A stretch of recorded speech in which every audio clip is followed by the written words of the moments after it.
Hi there, this is Pierre Gholam from Supply Side Supplement Journal, and I've got a very special guest today.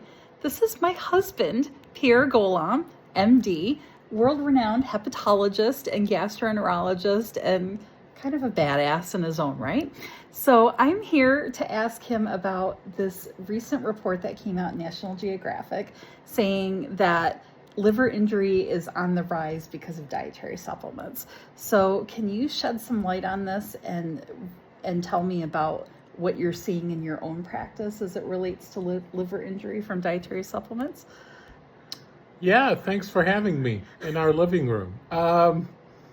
There is definitely a number of patients that I see every year in my practice who do experience liver injury from taking supplements, and although it is hard to ascertain whether that's the only cause or not, sometimes we don't find any evidence of other causes, and we attribute this to supplements.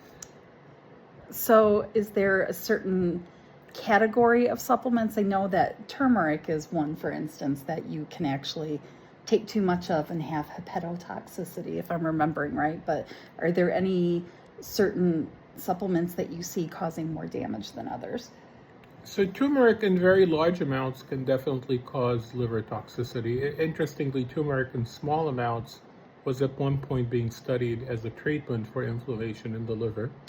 The broader category of supplements that tend to cause toxicity primarily because they injure mitochondria are weight loss supplements. Many of these potentially can cause injury to respiratory chain, mitochondrial oxidation, and can sometimes cause liver inflammation. Can you be more specific about what types of weight loss supplements? Is there a certain active compound in there that's doing it? There's not one active compound that do this, but in general, any dietary supplement that purports to burn fat and energy, I'm not going to name any specific names here. Fair. Because I know better, can potentially be associated with liver injury.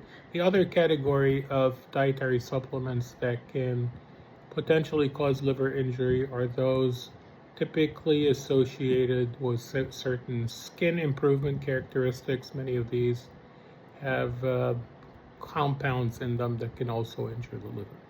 Okay, so are you seeing this happening more in certain populations that might be more susceptible to liver injury? Is there any common theme with the type of patient that might come in and report liver injury from supplements?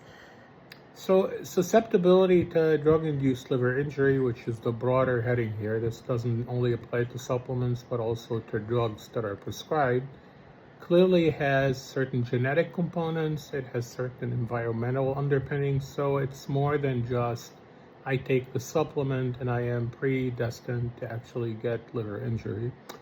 There are now ways to actually do testing to assess for this.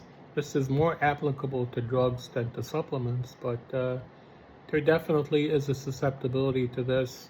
This ranges anywhere from birth control pills to topical agents to everything in between, to medicines that treat fungal infection, etc.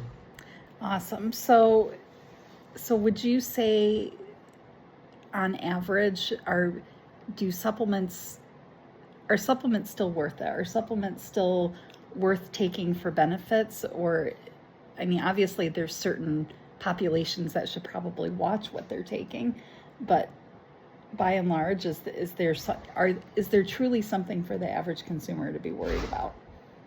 I think that most dietary supplements and the appropriate person are reasonable to take. This involves the person making an informed decision about what they're taking. I think I would encourage every person who's considering taking a supplement to inform their physician about it so they can advise them if they have a health condition that may not make it wise to do so.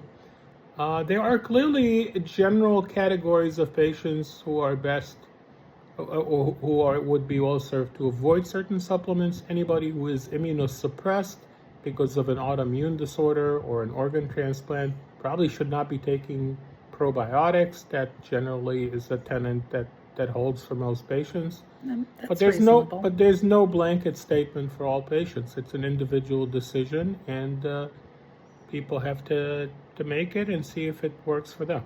Awesome. Thank you for your time. My pleasure. Go have a nice dinner. Thank you. Bye. Bye.